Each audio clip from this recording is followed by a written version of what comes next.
নমস্কার বন্ধুরা, আমি ইন্দু চলে এসেছি আরও একটি নতুন এমব্রয়ডারি জুয়েলারি মেকিং ভিডিও নিয়ে। আজকের গয়নাটা একটু পালের টাচ থাকছে, আর এটা আমি দেখছিলাম যে এইভাবে করলে কেমন লাগে। খুব সুন্দর লেগেছে, আমি এটা পরে কখনো ট্রাই করব।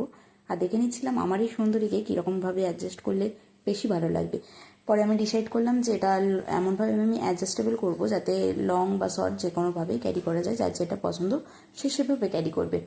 তাই আমি আগে একটা সরু টার্সেল বানিয়ে নিয়েছি এবং সেটার মধ্যে সুতোর মাধ্যমে পাল বা সাদা পুঁথি এগুলোকে ভরে নিচ্ছিলাম একটা একটা করে।